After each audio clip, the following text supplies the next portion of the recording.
Good afternoon and welcome to the Expansion of Consciousness. I'm your host, Jason Medlock.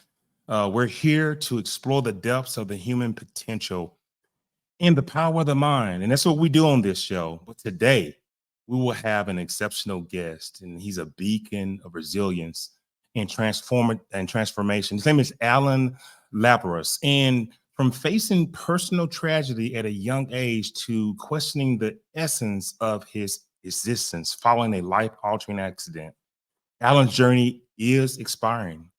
He's discovered his calling through profound teachings of Bronny, Ware, and the motivational prowess of Tony Robbins. And guys, we all love Tony Robbins. These pivotal moments catalyzed his commitment to self-improvement, leading him to become a luminary in coaching individuals across life, love, health, and wealth.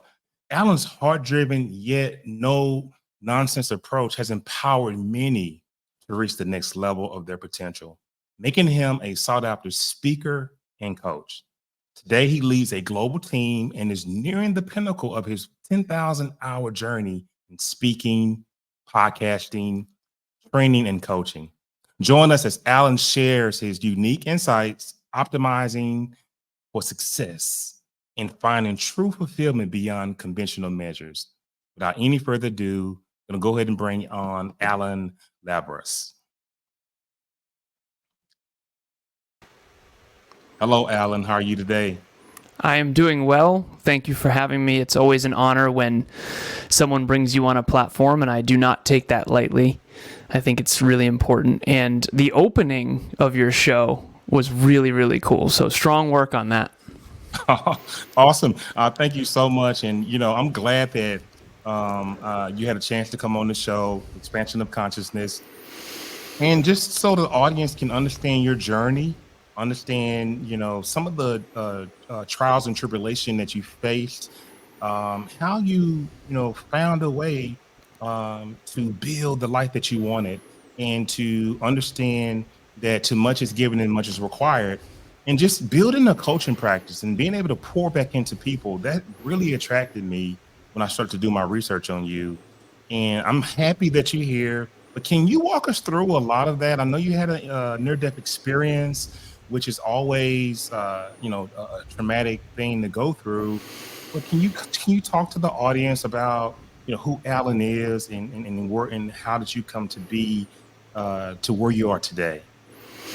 So yeah, the first thing that I want to articulate is that I remember when I first started getting into podcasts 9 years ago, after a tough car accident that I had, which I'll get into, I would hear these people tell their stories, and they were so articulate, and it felt like they knew the narrative of their own life so well. And I didn't understand how they understood that. And now here I am 9 years later, and I've explored my story. I've gone into the depths of everything that happened, and I've practiced it, and I understand it. And so the first thing I want to share with everybody is that while I was going through and growing through all these things, I didn't really understand it fully until later upon reflection. And so now it seems like it's very, very much understood by me, but it wasn't at the time. And so while I'm going to tell my story, I think it's important for everyone to kind of think of their own as well. So my story, again, didn't know this at the time, but born into tremendous adversity. Father passes away when I'm 2 years old in a car accident. He was 28 years old at the time. My mom was 31. She was a stay-at-home mom. He was the breadwinner. He was in sales on the road. And I had an older sister who was 6. So I'm 2, my older sister's 6, and then it's just me, my mom, and my older sister. Then my stepfather comes in the picture. So my real last name is actually McCorkle. So my father, my birth father, comes from an big Irish Catholic family. It was Jim, Joe, John, Jane, Joan, Jeanette. And John was my dad. And when my stepfather came into the picture, his name's Steve Lazaros. I took his name at, I think, around age 7. My sister did as well. We took his last name. We kind of didn't really talk to my birth father's side because unconsciously or consciously, we were kind of pretending, for lack of better phrasing, to be a family unit. And again, didn't understand it at the time. So when I'm 14 years old, so I often refer to that part of my journey from 3 to 14 as boats and BS. And the reason why is we had motorcycles, we had snowmobiles, we had ski trips, we had a yacht, we had apartment buildings. This is the late 90s, early 2000s when the economy was really booming, particularly the late 90s. And my stepfather worked for a company called Agfa. They did hospital computers and they did very well. And he left my family at age 14 and he took his entire extended family with him. And also 90% of the income as well. So we went from doing well with my birth father in sales to broke. Stepfather comes into the picture, doing well again financially, even though my stepfather and mom did not get along, which caused a lot of stuff. Then my stepfather leaves, takes 90% of the income with him, and we go all the way back to broke. So he gets the apartment building and the yacht. We get the home and the dog. And at that same time, and again, I didn't understand this at the time. At that same time, my mom gets in a altercation with her sister, my Aunt Sandy. And my Aunt Sandy ostracizes us from her entire side of the family as well. At that same time, my sister moves out with her older boyfriend. She's 17 at the time, I'm 14. So now it's just me and my mom in that house alone with, how am I going to go to college? How am I going to achieve my dreams? I'm used to getting Xbox and Dreamcast and being well off. My mom drives a BMW to now we're broke. I get free lunch at school now because our income is so low. I'm shopping at Salvation Army for clothing now, thrift stores. And the college that I wanted to go to is called Worcester Polytechnic Institute. It's kind of like a mini MIT. And it's one of the most expensive technical colleges in the world. And at the time, it was $50,000 a year. And that was my dream. And so I'm like, how am I going to, even if I get into my dream college, which is really hard to get into, how am I going to go, right? So by the time I'm 14 years old, and again, I didn't learn this until my 30s when I started doing therapy and reflecting and understanding all this, we don't talk to my birth father's side. My stepfather leaves and takes his entire extended family with him. I've never seen any of them since or talked to any of them, not a single one. And then my mom and her sister gets in a fight and ostracized. So by the time I'm 14 years old, including my sister moving out, I've kind of lost 3 families. And I didn't understand at the time. Now, fortunately, my trauma response to all of that was dream bigger, aim higher, work harder, get smarter. So I decided to get what's called the President's Award. The President's Award is for people, at least back then, I don't know if they're still doing it. They give the President's Award, I have it behind me, it's signed by George W. Bush, for someone who gets a 95 or above out of 100 GPA for all report cards for all of high school. And so I get that, and I get into my dream college. And fortunately, I got enough. I was the obnoxious kid at the award ceremony that, just got all the math and science awards, and you might as well not even sit down type of thing. And so fortunately, I did it. I got into my dream school. I got tons of scholarships, academic scholarships, and I got a bunch of financial aid. Fortunately, we had equal opportunity in the U.S. at the time, particularly in Massachusetts. And so I got into my dream college. Now, there was 2 dreams that I had when I was a kid. I had a lot of different ones, pro gaming and snowboarding, basketball. But like my big ones, the real ones, the practical ones, for lack of better phrasing, in hindsight, were lawyer, politician, president, or engineer, MBA, master's in business, CEO of a tech company like my hero at the time, Steve Jobs. So obviously I chose the engineer MBA road. So I go to WPI, get my computer engineering degree, which was just absolutely brutal, but did it. Graduated with distinction, which was cool. And then I got my master's in business. And then I was off to the races, at least I thought. Then I go into corporate. I go from 65 to 85, 85 to 105, 105 to 125, 125 to nearly 200. I paid off $84,000 worth of debt in a single year, which for me was a big deal because like I said, I was broke from 14 to that time. I had 150 grand in an investment account, Vanguard, ETFs, stocks, index funds, all tech companies. I had a lot of Cognex as well. I bought, which is the company I was working for at the time. Cognex, I was inside sales engineer, and then I was an outside sales engineer, and then I was selling industrial automation equipment into manufacturing facilities all across New England. Big companies you can think of, manufacturing. Connecticut actually has a lot of manufacturing. So anyways, I'm 26 at this point. I'm a 1% global earner. Came from tremendous adversity, but didn't really know it.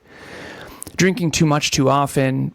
Cognex's motto to this day, the company, you can look this up, it's a publicly traded company, is work hard, play hard. And I used to say work hard, play harder. Stepdad and mom used to drink and party. And so I adopted that without knowing it really. Now I'm 26 years old. I'm up in New Hampshire with my little cousin. And that's when I get in my car accident.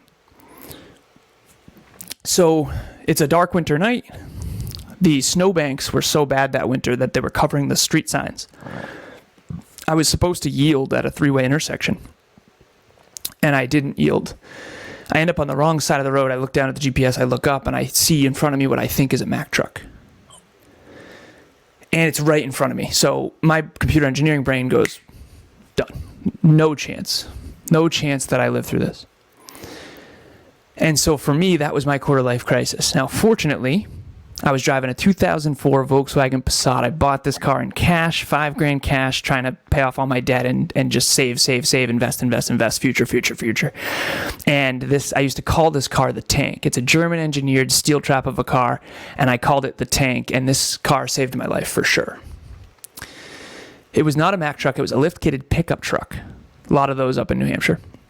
And both airbags did deploy. My cousin hurt his knee on the airbag. I hurt my face on the airbag. So physically we were okay, though. But mentally, emotionally, and spiritually, that was just, I was so messed up.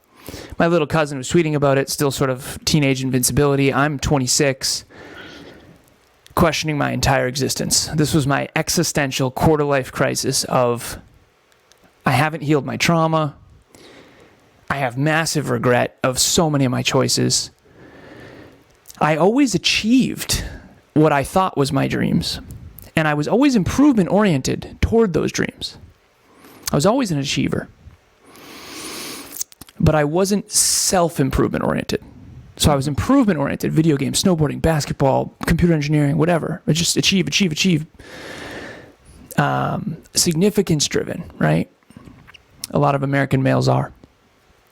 But I never focused it inward on self-improvement. And so after that, I flipped the script, and I flipped it big time. As a matter of fact, I often joke now, I say I've been successful without fulfillment, and that's the worst.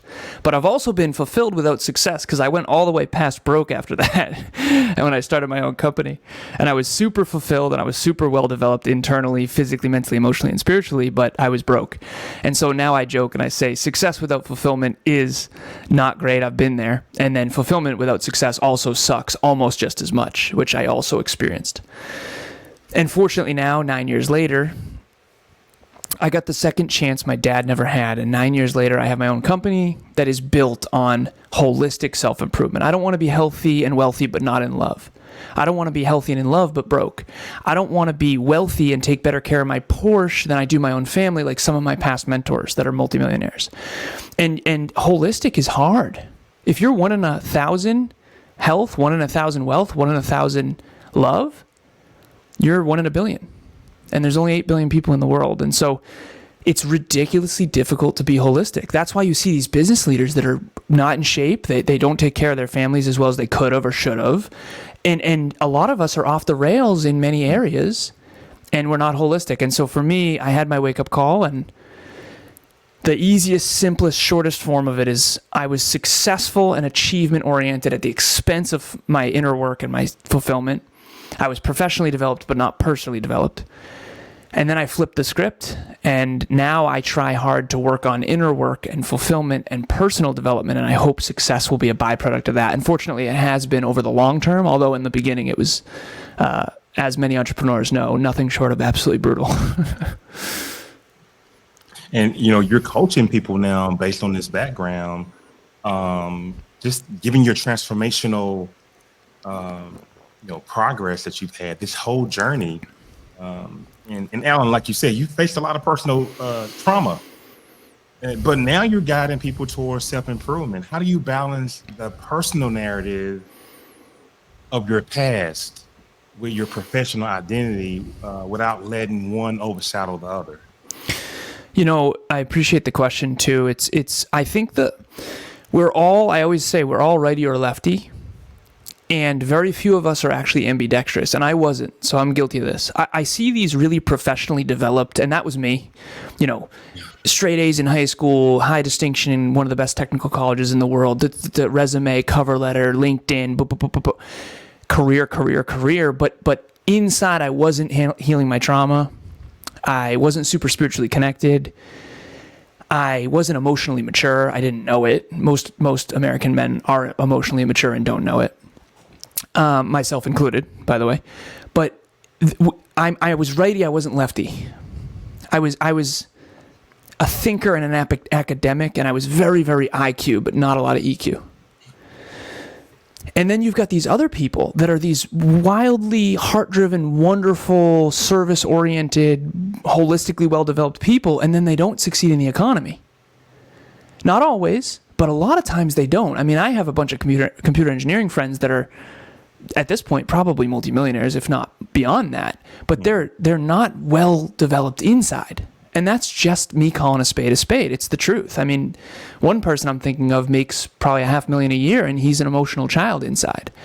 And a lot of us see you laugh because you know those types of people. And so for me, I say the 21st century, you have to be ambidextrous. You can't be professionally developed and not emotionally and spiritually developed. And you also can't be the other way without any resume, cover letter, LinkedIn, career stuff, because in a technology-driven world, you have to learn both. And I see these professionally developed, successful people, but their marriages suffer, and they're not really holistic, and their health suffers. And then you see these other people that are connected and fulfilled, and their family life is great, and they're really good at relationships and interpersonal relationships, but they really aren't that successful in the economy, and they suffer financially big time. And it's because it's two different modalities of thinking. And so to answer your question, I think a lot of us have a work identity, and then we have like a personal life identity. And I think that has to go. I think we have to try to figure out how to, and this is what I've been working on for the last 9 years, is how do I find my true self and lead from that place, accept that for who it is, and then grow from that place, versus I used to have this like, well, if I achieve this and become this, then I'll be fulfilled. Instead, I now realize what I'm helping my clients with really is, I use this, I don't actually know the name of it. I think it's Dragonite is the name of it. But I use this. I'd rather you look at who you are, really. Good, bad, ugly, like whatever it is. Like if you're really brilliant and you know it, you're actually scared of it.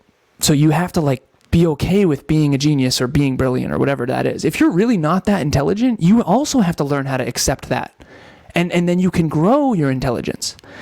But someone who's pretending they're intelligent when they're not, or pretending they're dumb when they're not, isn't going to go and work on the thing they need. And so if you can accept who you are for who you really are, which, by the way, is I wasn't able to do until after that car accident. That car accident was my phoenix burned down. It was my identity burned down. It was my ego burned down. It was, listen, let's call a spade and let's look at what's true. You have a lot of trauma that you haven't dealt with.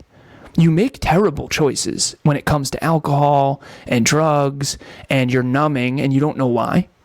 You are brilliant, but you hide it from everybody because you're scared of it. Everything comes easy to you, but you never work that hard at anything because you don't feel like you have to. You're a big fish in every small pond. And your dreams are ego-driven, significance-driven wealth goals that really don't have deep meaning. And you have to look at those uncomfortable realities, and then the phoenix can rise from those ashes anew. And I think that's what expanding your consciousness is. I think that's what personal growth really is. I think that's what evolution, I think, is. And so to answer your original question, I think we all have a true self, and I think that we have these deep wounds that hold us back from uncovering that. So instead of trying to go become something you're not, what you can do instead is be the light you already are and then amplify that. Wow. I mean, really profound insight, Alan. I mean, it's remarkable how you channel your experiences to fuel your mission. But it just appears that you maintain a real clear distinction to remain practical and relatable to people. And I think that's an outstanding trait. And you mentioned a few things there that I'm not going to let you get away with. I want to go back, and we talked about this emotional maturity level of men and how most men aren't emotionally mature. Let's talk about that a little bit. What can men do? Well, first off, why do you think that? And then the other part of that question would be, what can men do to become more emotionally mature? Such a great question. Again, I'm so grateful to be here. Thank you for that. This is my beautiful girlfriend. Her name's Emilia. She said that it's going to be my job, or a part of my calling, for lack of better phrasing, to help men grow up internally.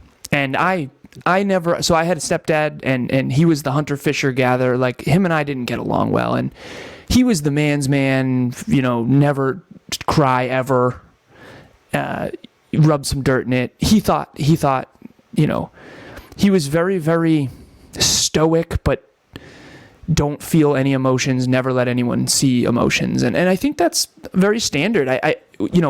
You can call it toxic masculinity, you can call it rub some dirt in it, you can call it stoicism, whatever it is.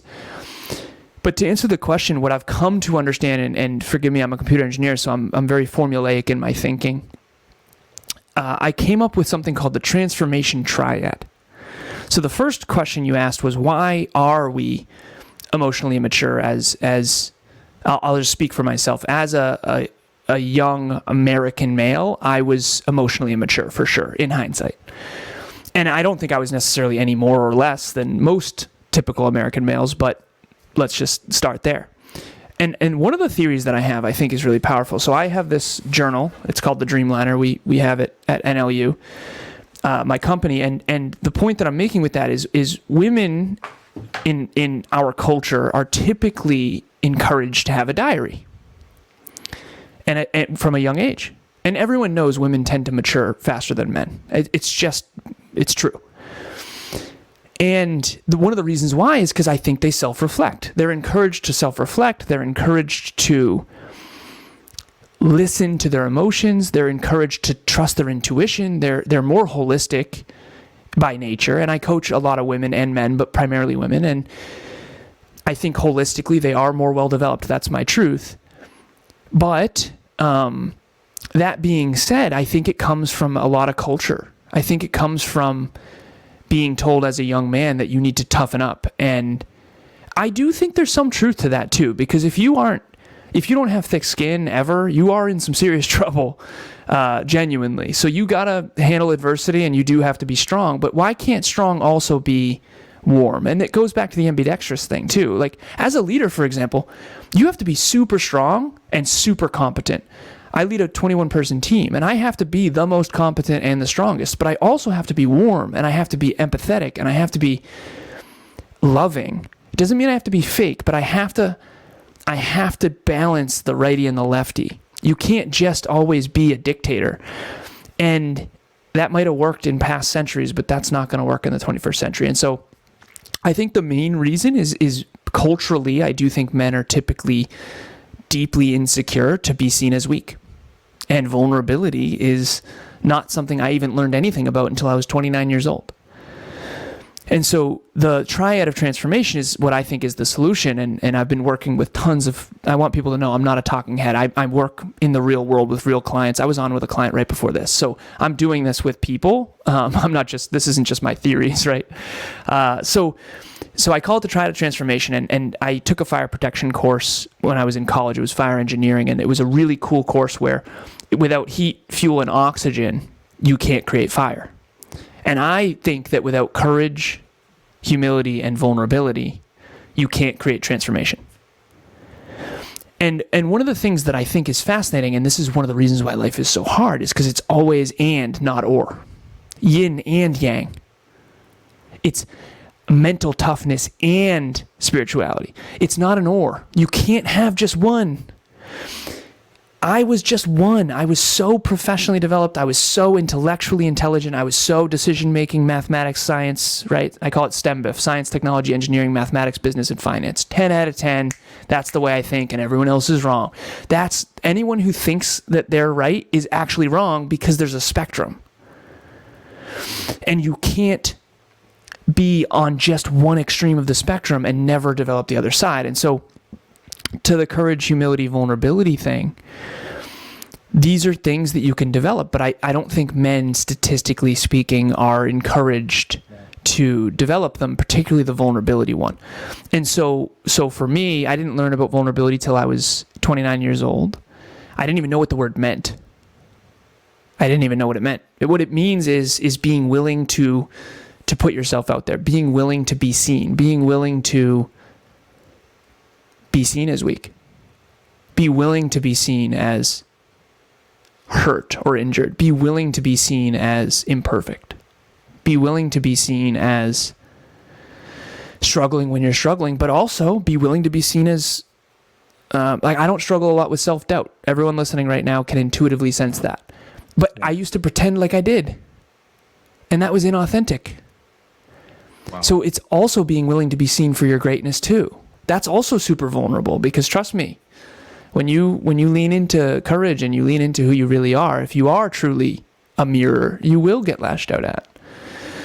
And so the last thing I'll share here that I think is of super value is I used to think competence was everything. I think courage is way more important. And I didn't know that until I was in my 30s.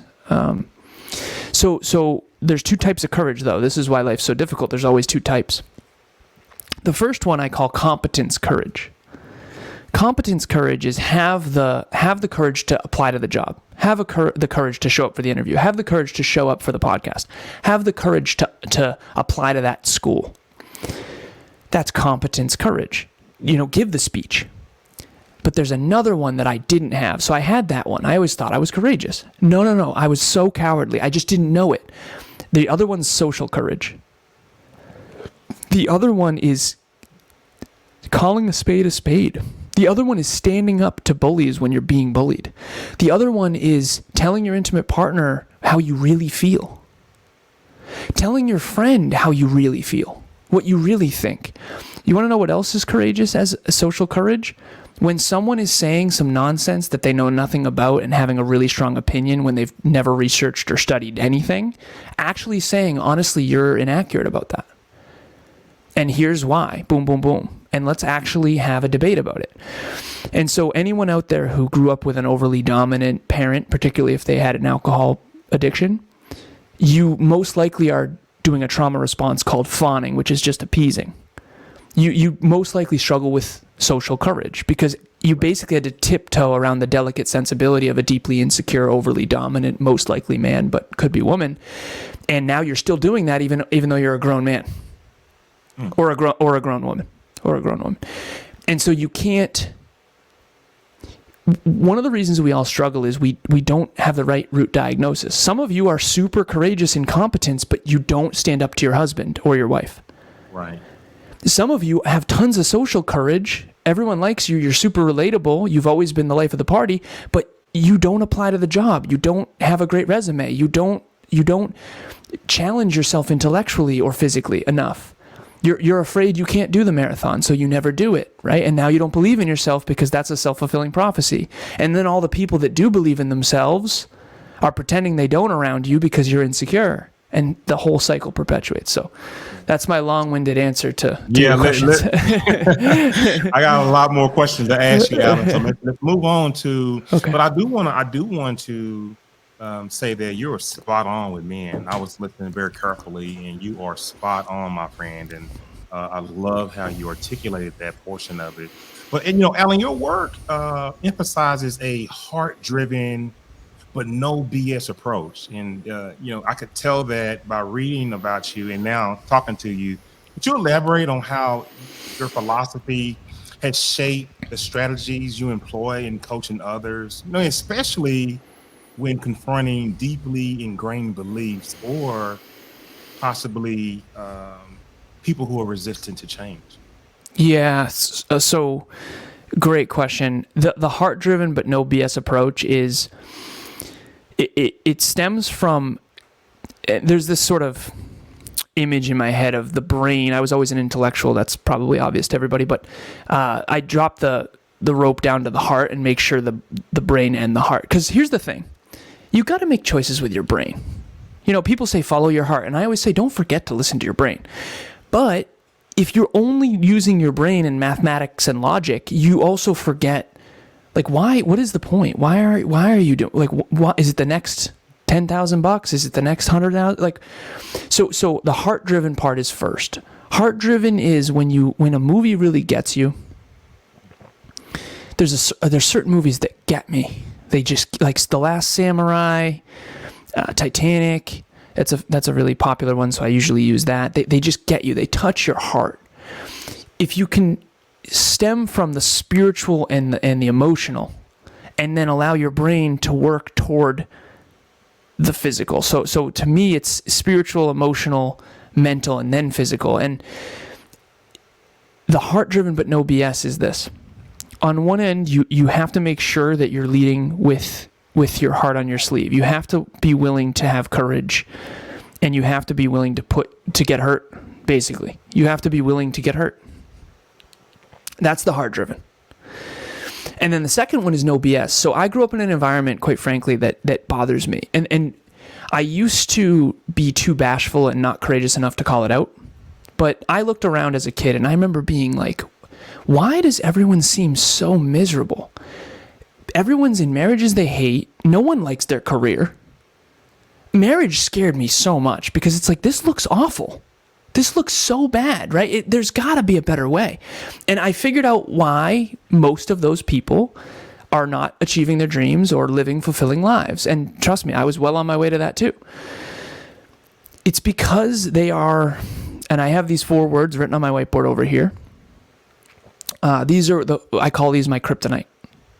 I grew up in an environment where a lot of these 4 words. The first one is unstable. Just massive mental health issues that are not being dealt with. The second word is delusional. Delusional about self, right? If you think you're intelligent when you're not, that's not good for anyone. I might think I'm intelligent, but I'm still reading every day, right? So humility goes a long way, and a lot of people are delusional and they don't have real humility. I actually was always called arrogant, but I'm the one who's like reading and putting in the work, right? So it's just this weird thing.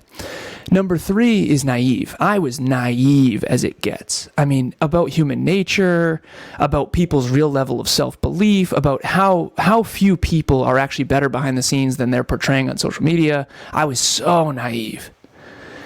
And that's the third one. And the last one is my least favorite. Entitled. Entitled is thinking you deserve things for no reason. Thinking that it's lessening the accomplishments of others. It's like, you ever hear someone watching sports, but, I can't believe they dropped that ball.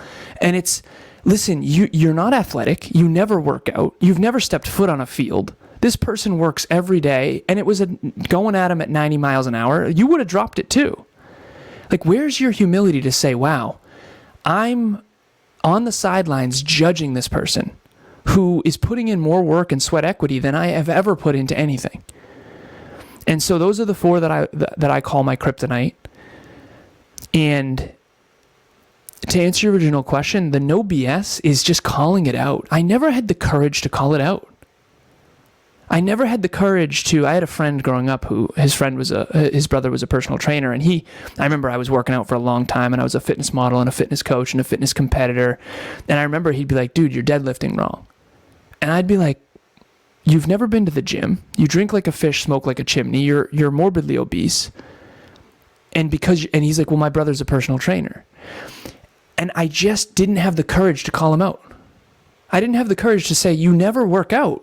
I'm like actually a fitness model, and I win fitness competitions, and you have the audacity to try to tell me how to do what I do best. And the truth is, I just was a coward, and he's a bully, a delusional, entitled bully. And now I finally just started calling it out. And even if I call it out, it doesn't have to be calling it out necessarily verbally, but it has to be just sail away from those people. You can spend the rest of your life trying to convince people of your value and justify your stuff. And if someone's toxic, you know it deep down. And the heart-driven but no BS is, listen, I have a mission and a purpose, and I'm not going to waste my only time and effort on persons, places, things, and ideas that are toxic. And for me, that's been the most painful part of this journey is the losing of friends and just having to sail away from so many people who have the strongest opinions about everything, but they're not putting in any real work. And I know I'm not the only one who suffers from that. And I just luckily have finally found the courage in my 30s to really just sail away. But so, Alan, you differentiate between success and fulfillment, in your mission. And I was reading that, that's a strong, portion of your work. I'm just wondering, how do you guide individuals in identifying what fulfillment means to them personally? So fulfillment was, and I mentioned earlier that growing up, I saw, we all think it's pursuit of happiness, and that's in the U.S. Constitution, and then there's the movie The Pursuit of Happiness, and there's that John Lennon story that I heard growing up of, he was in class, and the teacher said, what do you want to be when you grow up? And he said, happy, and the teacher said, you don't understand the assignment, and he said, you don't understand life. I don't know if that's a true story or not, by the way, but what I do know is that all of us think we're after happiness. But I remember when I was younger, I was always formulaic in my thinking, big math and science guy. And I used to think there's got to be a better way. I know there's a better way.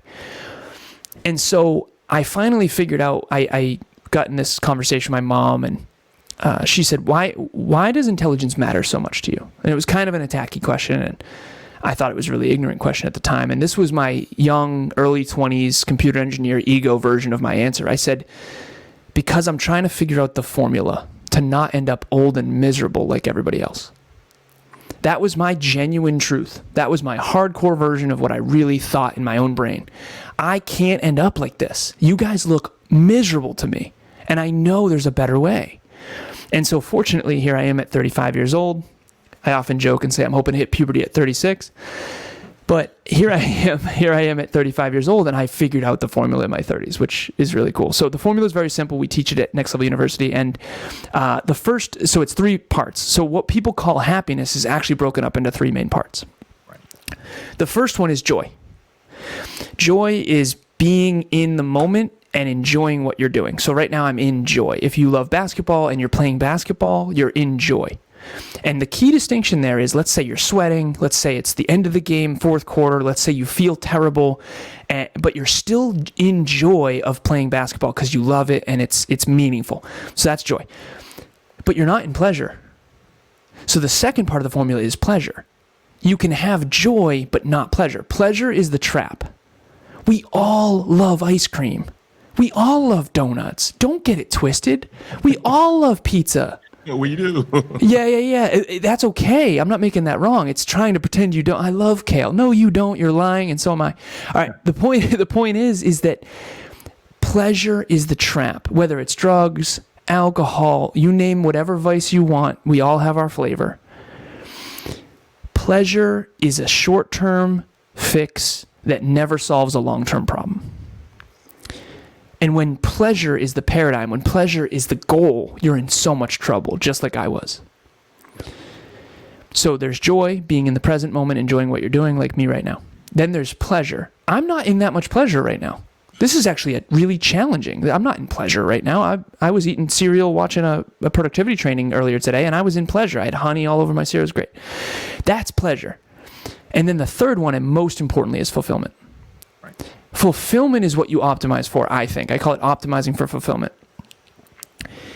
If you optimize for fulfillment, I think success can be a byproduct. Fulfillment comes from 3 things, I think. Number 1 is growth, improvement, expanding your consciousness. This podcast is not that enjoyable, and it's not pleasurable at all. It might be enjoyable because of you, but probably not because of me. But it will be fulfilling.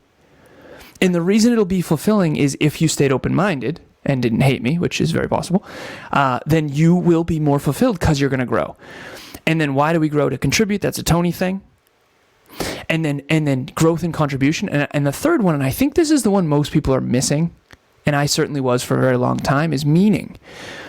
I could easily go work for, I had an interview at SpaceX. I ended up canceling it and going home, family stuff. And I don't want to say easily I could just go work at SpaceX. The point is work that I'm doing in the world, I just want to be very transparent, is much harder than the other road I was on in corporate.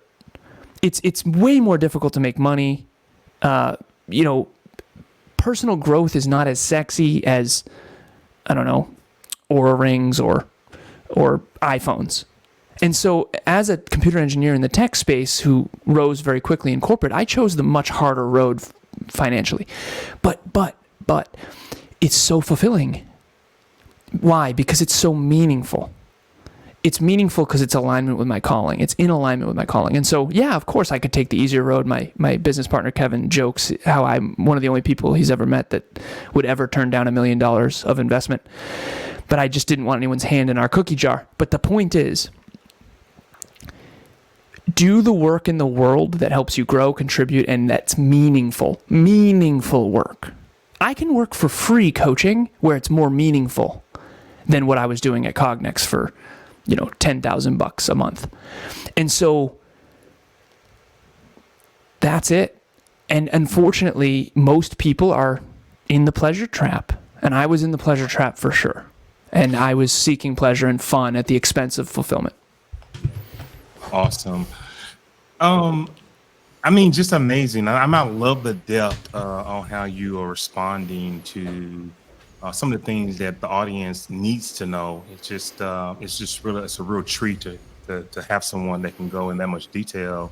But Alan, considering your goal to help others achieve peak performance, what are some of the common misperceptions about peak performance that you've often encountered, and how do you address them? The first thing is just defining what peak performance actually means. And there's a book called Algorithms to Live By, which is sort of a computer scientist's approach to decision making. It's a really good book. I wish I could remember the author off the top of my head, but they talk in there about something called an optimal stopping problem. And for the non-science computer nerds of the world, this book is the most boring book ever of all time. But remember, the unsexy stuff is always the most valuable. An optimal stopping problem is Goldilocks. Picture an upside-down horseshoe on a graph, X and Y. The max, remember the max and the min and the median and all that stuff? The max is the peak. That's what peak performance really means. You put the nachos in for 3 minutes, they burn and they're gross. You put them in for only a minute, the cheese isn't melted and they're still gross. 2 minutes is the sweet spot. That's the max. That's the optimal stopping problem. And so peak performance, you asked me the common misconceptions. The common misconceptions is no one even knows what it means. And how do you create peak performance on the micro toward a macro dream? And so if you've ever studied any game theory, there's two types of games. There's finite games and there's infinite games. Finite games have a beginning, middle, end. They have certain players. Like one chess match, if you and I were playing chess, that's a finite game. An infinite game is becoming the best chess master that you can be. Mm-hmm. You never actually get there. It's a mountain that gets higher as you climb it. Right. And so how do we use peak performance? And people always say, well, just do the right thing. It's like, whoa. Aristotle said, who can do the right thing in the right way, at the right time, for the right reason, with the right people, in the right amount? See, that's why life's so hard. Life isn't hard when it's little finite games. Here's why life is so hard. It's an infinite game. It's infinite finite games within that infinite game. And every decision you make is, every yes you say yes to is saying no to infinite other possibilities. So we wonder why we're overwhelmed, stressed, and overworked. Okay, even books. What's the optimal book? There is no real answer to that. But there are better books than others. And as you start reading books, you'll start to gather a data set. And as you gather that data set, you'll start to, okay, these books kind of suck. They have good marketing titles, but they're not very good. These books are actually powerful. Right now, I've worked a lot on my performance side, so now I'm going to work on the emotional side. So maybe emotions book is what I'll do next. And you just start to hone. And that's why these people that do things for 10, 20, 30 years and get their black belt, so to speak, metaphorically speaking, they're just so much better than beginners because they've accumulated so much data. They've accumulated so many skills. They've accumulated consistent peak performance, not only on the micro, but also on the macro long term. And so peak performance is rest and work. That's why podcasting is so hard. Some of you out there are working too hard and actually need more R&R. Other people, I say you need more R&R, and they're like, yeah. And trust me, you don't. You probably need to work hard. If you're pumped that I say you need more R&R, you don't. We're all one or the other. We're all righty or lefty. Okay, some of us work ridiculously hard, and we struggle to relax. I'm on that end, in case you didn't notice. Most people who are on that end, they want affirmation. They want more excuses to relax. When in reality, what they actually need is to be a peak performance to get to the peak of this sort of curve is to actually work harder. So all advice needs to be customized. That's why I love one-on-one coaching more than speaking and podcasting, is because in one-on-one coaching, I know that my advice is more optimal. Awesome.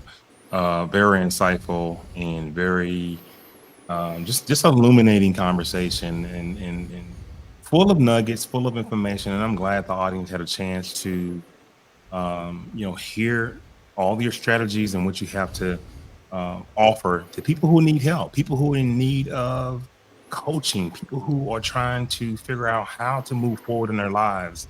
Alan, can you go ahead and talk about your company, things that you're offering? Give us a good understanding of your operation and how it can help the listeners who are with us today.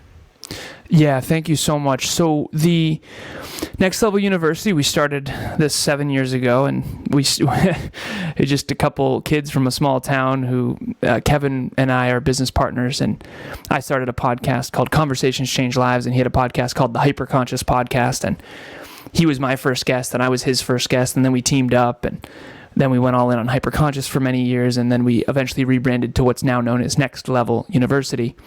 So Next Level University is the brand, it's the podcast, it's also the company.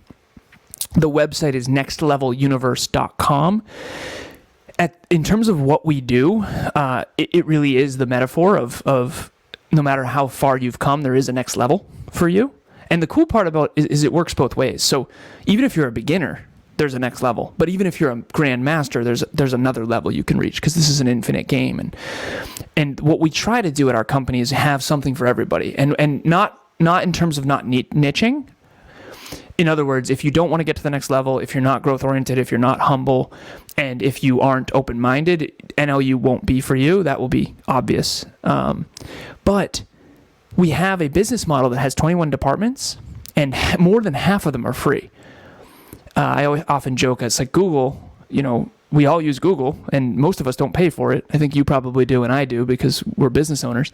But I used Google for, a decade without ever spending $1. So NLU builds a community through free value, and then if you want to go deeper or climb higher, you come to the more expensive things. So we have a book club that we do every week. Awesome. We have free virtual monthly meetups that we do every month. We have a group coaching program we do every quarter. We do live events every year. I have one-on-one coaching for business owners. Kevin has one-on-one coaching for podcasters. Some podcasters want to start a business. They come to me. Some business owners want to start a podcast. They go to Kev. So we got a whole bunch of stuff. Nextleveluniverse.com, spelt just like it sounds. And then the podcast and the brand and the business is Next Level University, just like it sounds. Come learn, come grow, and if you're not unstable, delusional, naive, or entitled, you're going to do well with us. I like the fact that, that's the interweave and all of this information that you're giving, that you have really strong spiritual concepts that are at the core principle of a lot of your work, and connection, understanding yourself, and this inner work that has to happen so that you can identify these emotional blockages. So the way you weave this in, but then you say, hey, listen, let's create something that you want to do. It's really intriguing to me, and I'm sure it's intriguing to the audience. I'd like for you to leave this audience with something inspirational. Any last words that you would like to you would like to say to the people who are listening? No matter how hard your past has been, you do have a spotless future. And you can take the past. People say, stay in the present. And I understand why they say that. So I'm not, but you got to learn from the past, build in the future, build in the present toward a brighter future. I really believe that. And some people who are too future oriented do need to be more present. But some people who are overly present need to design their future more and actually contemplate and project and set goals and that kind of thing. And then a lot of us avoid our past. I did. I didn't talk about my father's death until I was in my mid-20s. So I was avoiding my past, and I was escaping into the future. So I'm very future oriented. So for me, I need to learn how to stay present and process my past. For you, maybe you're always present. Maybe you need to look into the future and go, wow, if I keep on this trajectory, things aren't going to look so good. So past, present, and future all matter. I think they all matter equally, to be honest. I think you need all three. And you can make new choices. And so the last thing I'll say is everything you say, think, do, feel, and believe is within your control. And if you believe that and take control, you maximize the probability that you have a much bigger, better, and brighter future. And you'll be fulfilled. And fulfilled people don't hurt people. Fulfilled people just want more people to be fulfilled. And that's the world I want to live in. So I really hope, thank you so much for having me, Jason. I really appreciate it. And I hope everyone got some value. Awesome, Alan. Awesome. Superb delivery. And thank you for coming on the Expansion of Consciousness. And what a treat for the audience. And just a super bright spirit. And you're shining all the way through all the audio headsets that people are listening and through the cell phones and all the digital apparatuses they're using. You are shining through, Alan, and we really appreciate you being here. Thank you, Jason, for having me. It's been an honor and great questions. And yeah, thank you. I do not take it lightly. Thank you so much. Hang in there for me. I'm gonna say some more wonderful things about you when I'm closing this thing out. So hang in there, and I'll be right back to you. Wow, Alan Labras. I just want to thank you for joining us today on this enlightening journey with Alan. I mean, he really had a lot of remarkable things to say. His story reminds me of a person that's experienced true success. And it's not just about reaching the peaks, but it's about embracing the valleys. And, in the course of our experience, we find this courage and we find this determination, and if Alan's message resonates with you guys, I encourage you to dive deeper into your journey of self-improvement. Look him up. All the information will be in the show notes for Alan, so you'll be able to find him. And this can help you reflect on what fulfillment means to you and consider what steps you can take to align yourself or align your life with these values. I mean, I hope today's conversations will go a long way. I just hope that you go all in to transform your life into, one that's not only successful, but deeply fulfilling. And remember, every step you take is a step towards a more empowered you. Visit our website and follow us on social media, jasonmedlock.com, and the Expansion of Consciousness. All of that will be in the show notes. But I want you to continue this conversation and join a community that's committed to expanding their consciousness and achieving peak performance in all areas of life. And if you're ready to take that personal and professional growth level, that next step, consider reaching out to Alan, or, imploring some of the resources that can guide you on your path. Here's to expanding our consciousness and embracing the limitless possibilities within all of us.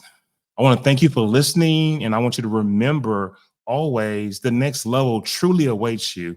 And I want to leave you with 3 words, and I do it every show: trust, relax, and discover. Thank you so much. Good night.